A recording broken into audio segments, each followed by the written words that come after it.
Okay, friends, in last video lecture we have discussed two terms, frequency and frequency distribution.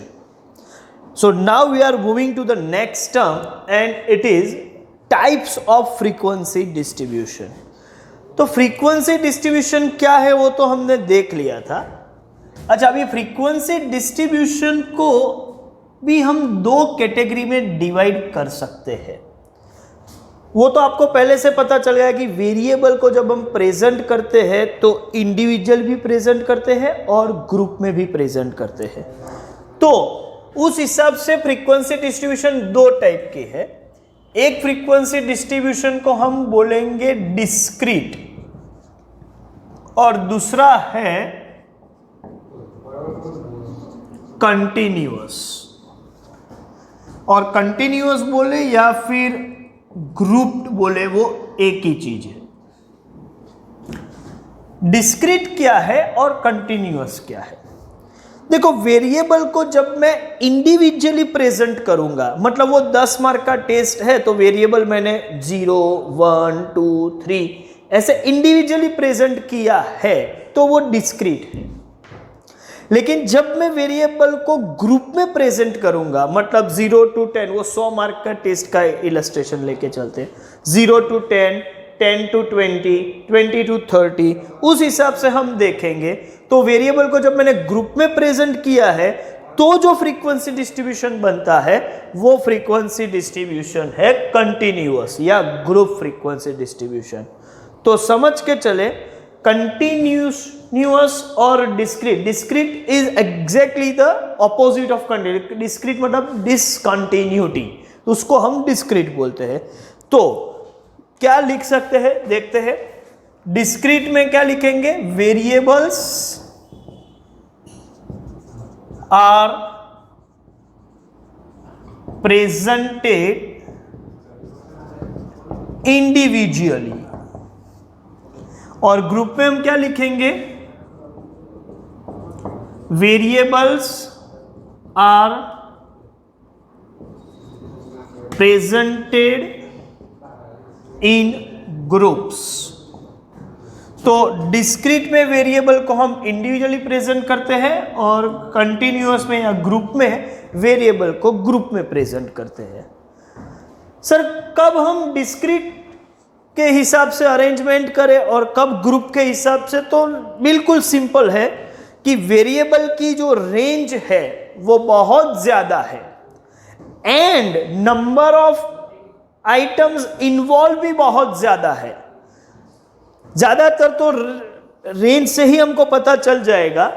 तो discrete कब suitable है? Suitable when variables are not in large numbers and range of variables is small। Range काफी छोटी है, 0 से लेकर 10 mark individually present कर दो। अच्छा, रेंज बड़ी है लेकिन कुछ ही वैल्यूज है, बाकी की वैल्यूज वाले है ही नहीं, सब 0 0 है, नंबर्स काफी कम है वेरिएबल्स के, तो भी ये chलेगा। लेकिन कंटिन्यूअस में हम लिखेंगे कि suitable when variables are large in numbers and range of values of variable or variables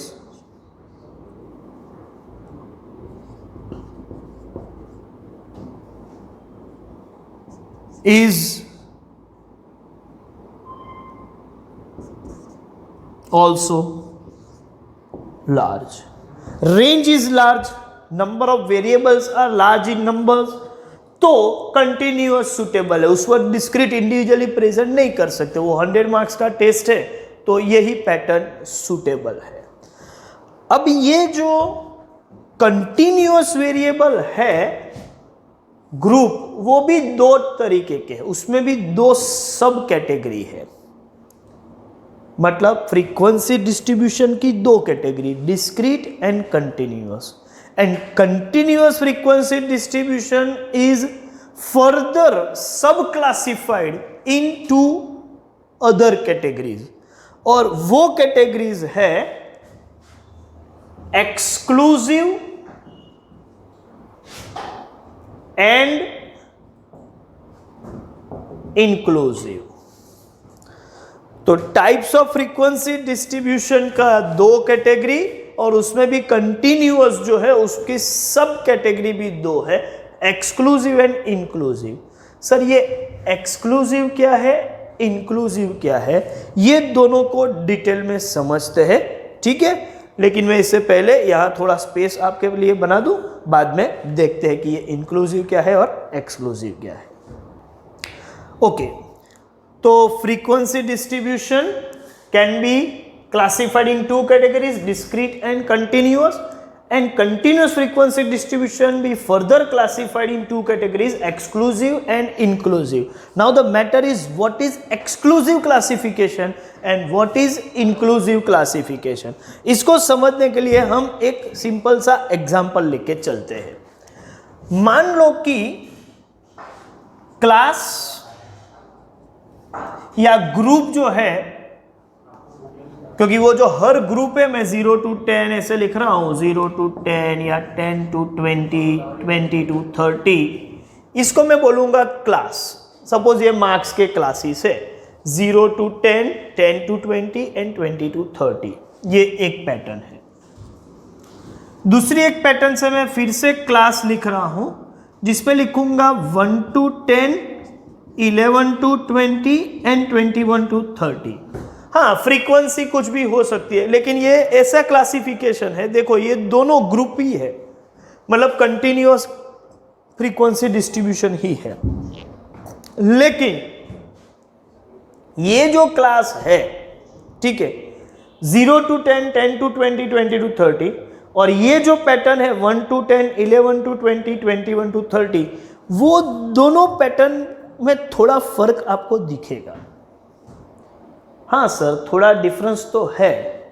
logically क्या डिफरेंस है, इसका क्या पॉइंट है वो नहीं, लेकिन as a layman, as a common man you can find, see यहां पर जो है दो क्लास के बीच जहां खत्म होता है वहीं से शुरू होता है, मतलब कोई गैप नहीं है। मतलब इतना हम बोल सकते हैं, बहुत ज्यादा नहीं बोल सकते, लेकिन इतना तो बोल सकते हैं। वो डिटेल में पढ़ाएंगे तब आप ज्यादा कुछ बोल पाओगे। अभी आप इतना बोल सकते हो कि दो कॉन्जिक्यूटिव, दो सक्सेसिव क्लासेस के बीच कोई गैप नहीं है, और यहां गैप है, मतलब ये 10 पे खत्म होता है और 11 से शुरू होता है, 20 पे खत्म होता है, 21 से शुरू होता है। तो सर ये दो पैटर्न में एक फर्क तो ये है कि फर्स्ट पैटर्न में there is no gap between two successive और कॉन्जिक्यूटिव क्लासेस, और इसमें ऐसा बोल सकते हैं कि there is a gap between two successive classes. तो ये दो चीज आपको पता है पहले से कि ये दो डिफरेंस है, और मैं आपको बता दूं कि ये जो दो डिफरेंस है उसी को एक्सक्लूसिव और इंक्लूसिव कहते हैं। तो ये जो बिना गैप वाला है, ठीक है, ये एक्सक्लूसिव है। तो एक्सक्लूसिव में क्या होगा, there is no gap between two consecutive classes. तो इंक्लूसिव में क्या होगा, देयर इज अ गैप है बिटवीन टू कॉन्जिक्यूटिव क्लासेस। तो जो बिना गैप वाला है वो एक्सक्लूसिव और जो गैप वाला है वो इंक्लूसिव। अब आप पूछोगे सर ऐसा क्यों भाई, इसको क्यों एक्सक्लूसिव बोल दिया, इसको क्यों इंक्लूसिव बोल दिया? इसके पीछे एक सिंपल सा लॉजिक है और वो लॉजिक जानना बहुत जरूरी है। समझो कि ये मार्क्स का डिस्ट्रीब्यूशन है और किसी स्टूडेंट्स के मार्क्स मान के चलो कि 20 आ गए, मैं इधर लिख रहा हूं कंफ्यूजन ना हो, एक स्टूडेंट के मार्क्स 20 है।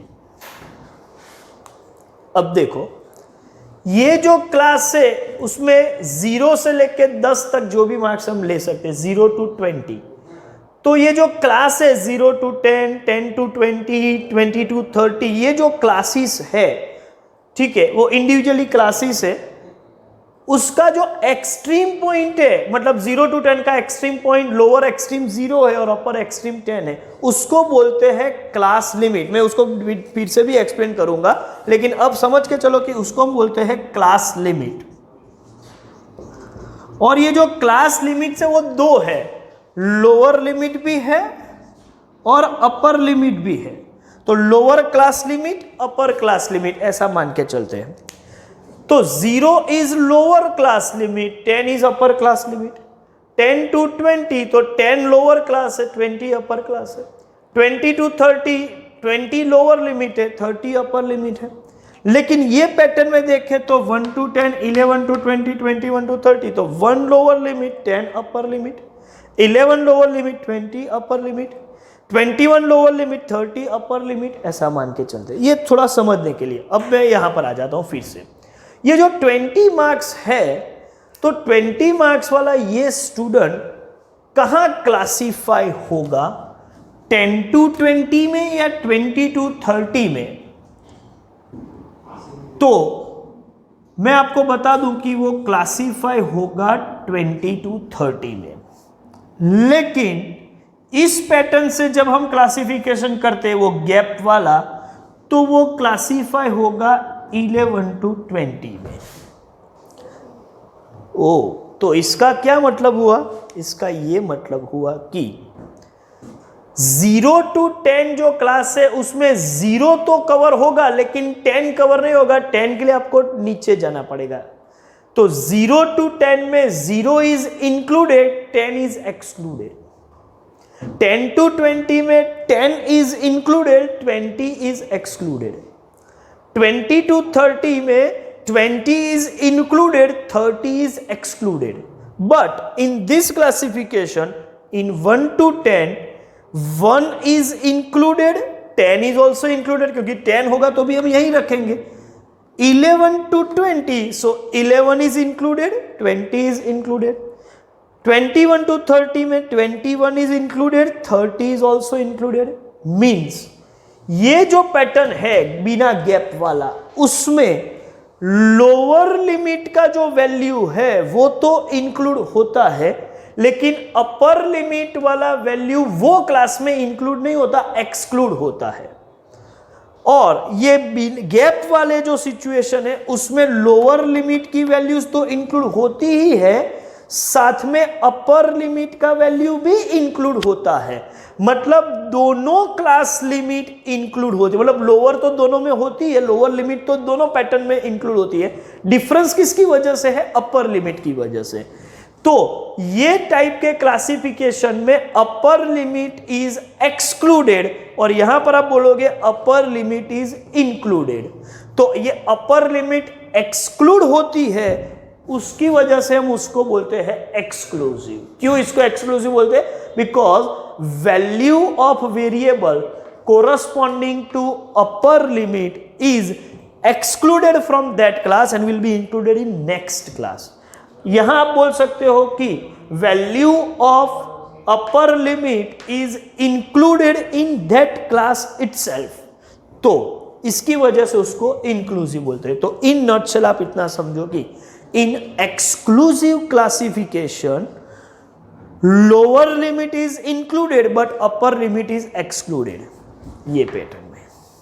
And in inclusive classification, both the limits are included. Lower limit is included as well as upper limit.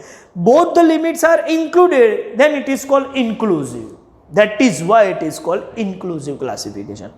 Both the limits are not included, just lower limit is included but upper limit is excluded, तो हम इसको बोलते हैं exclusive. तो inclusive क्यों और exclusive नाम क्यों है वो मैंने आपको बताया, और उसका मतलब भी समझ के चलो कि एक्सक्लूसिव होगा। और ये बैकग्राउंड का चैप्टर बहुत इंपॉर्टेंट है, यहाँ स्टूडेंट हमेशा मिस्टेक करते, आगे जाके भी करेंगे। एक्सक्लूसिव है तो अपर लिमिट वाला वैल्यू वो क्लास में नहीं लिखना है, उसके बाद वाले क्लास में, नेक्स्ट क्लास में लिखना है। मतलब 20 है तो 20 10 to 20 में नहीं आएगा, 20 to 30 में जाएगा। लेकिन इस तरीके का क्लासिफिकेशन है 11 to 20, मतलब गैप वाला है तो 20 11 to 20 में ही लिखेंगे। तो इसके लिए मैं फिर से एक बार थोड़ा एडिशनली यहां पर कुछ लिख रहा हूं, वो ध्यान से देखिए। दूसरा पॉइंट जिसकी वजह से आपको पता चलेगा कि क्या इंक्लूसिव क्या एक्सक्लूसिव। एक्सक्लूसिव में कॉमन मैन की लैंग्वेज में बोले तो कोई गैप नहीं होता, देयर इज नो गैप, ठीक है, बिटवीन टू सक्सेसिव या कॉन्जिक्यूटिव क्लासेस। तो इंक्लूसिव में there is a gap between two successive classes. दूसरा एक पॉइंट कि एक्सक्लूसिव के लिए लोअर लिमिट इंक्लूडेड